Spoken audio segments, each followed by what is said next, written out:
People say I stole my best friend's man. Well, it's true, but believe me, it's not what you think. My name is Judith. Let me take you back to where it all started.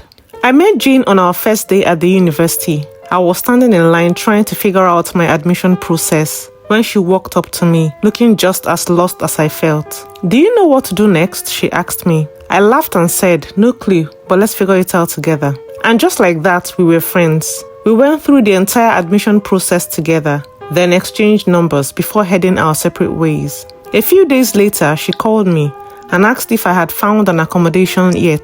I said I was looking for someone to share a room with. Me too, she said, and that was how we became roommates. Living with Jane was easy. She was neat, hardworking, and fun to be around. We barely had any disagreements. People started calling us the Double J, Judith and Jane, always together, always looking out for each other. But there was one tiny problem. We always liked the same type of men. If I liked a guy, Jane would somehow get too friendly with him. And if she liked a guy, I would somehow start noticing him too. It became a pattern, but strangely, it never caused any serious fights between us until Kenneth. Kenneth was different. He wasn't just some guy I had a crush on. He was my older brother's friend, someone I had known for years. We were close, really close. In fact, I secretly wished he would ask me out, but he never did. Still, his actions confused me. After work, he would drive an hour in traffic just to pick me up and take me home. Then he would drive all the way back to his own place. If that wasn't love, I don't know what was. But he never said a word about it. One day, I told Jane about him. I told her how wonderful Kenneth was. I admitted that I really liked him, but he sees me as a little sister. She laughed and suggested that I tell him how I feel, but I never did. I loved him so much but couldn't get myself to do that. One day during an outing, Jane met Kenneth. And for the first time ever, she didn't seem interested in a guy I liked. She was unusually quiet around him, just a polite hi and nothing more. I felt relief. Maybe this time I wouldn't have to compete. Fast forward a few months, Kenneth lost his job. He was struggling and I casually mentioned it to Jane. A month later, she told me her father's company was hiring and she had set up an interview for him. Well, yes, Kenneth got the job. I was thrilled and thanked Jane for helping him out. But then things changed. Kenneth stopped picking me up from work. Jane became too busy for me. And then one day, I got a text from Kenneth. What do you think of Jane and I? My heart sank. My head began to spin. I didn't reply. I just couldn't. He called me later that night. Judith, I wanted to tell you, Jane and I have been spending time together and we're getting close. I kept my voice flat. I didn't say much. He didn't seem to notice my disappointment though. After the call, I made a decision that I was done with Jane. She could have him. I would move on. She never even mentioned Kenneth to me after that. But I knew. Everyone knew. A few weeks later, I confronted her. So, I hear you and Kenneth are together. And she went, I'm so sorry. I didn't know how to tell you.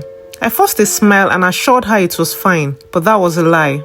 I moved on, or at least I tried to. Some time passed and Kenneth started calling me again. He said he missed our friendship. I was not ready for all that, so I tried to keep my distance. I told him he didn't have to call me, but he pleaded that he needed a friend. I was confused and asked about Jane. He replied that she was fine. Anyway, we talked. And just like that, we were close again and began talking more. Then one day, he made a joke. You know, I always wished you saw me more than a brother. I was like, what do you mean? He laughed and said that he had told my brother to tease me about him asking me out, just to see my reaction.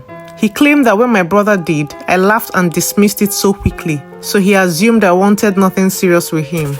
I screamed. I remembered that day. I had only said that because I didn't want my brother to know how I felt about Kenneth. Oh my God, I thought you weren't interested in me, I told him. We talked for hours that night. He also mentioned that Jane had also told him that I saw him as just a friend. She told him I only spoke about him like a brother, never as someone I wanted to be with.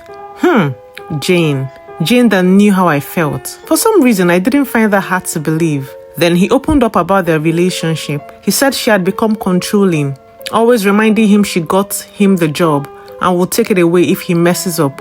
I asked him if he was hurting her. Why was she so afraid of you messing up? Then he said she was pushing him to propose. He claimed he wanted to take his time to get to know her. He got into the relationship because after he got the job, She was all over him and wouldn't give him any space. So he felt indebted. But now he feels like he made a big mistake, which is making him stall. But she hates the stalling, and that's why she has become abusive. He showed me the messages of Jane being mean and apologizing right after. Well, I told him I would pray for him because there was nothing else I could do. I wasn't going to speak to Jane. I barely saw her and we don't discuss him. But over the next few weeks, something changed. The feelings I had buried for Kenneth came rushing back. I started imagining a future with him. I longed for it. We became even closer, but he didn't ask me out or anything like that. I encouraged him to start his own company with the experience he had gained. And he did. He saved up some money and started his business. He resigned shortly after. But before he did, he broke it off with Jane. She was furious and called him a user. She called me and screamed insults at him.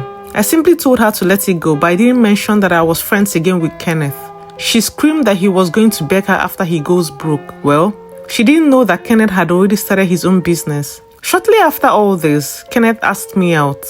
I said yes without thinking twice. I know, and I'm sorry, but I've always loved him. I didn't tell Jane because she wouldn't understand. About a year later, he proposed, and we had a small, humble but romantic wedding. His business flourished, and we were happy. Yes, Jane found out, and she wasn't having it. She told everyone I had stolen her man. She went on social media posting about fake friends and betrayal. She even got her family and our mutual friends involved. To this day, she still makes posts about me, but I don't care. Kenneth and I are happy, and I have no regrets.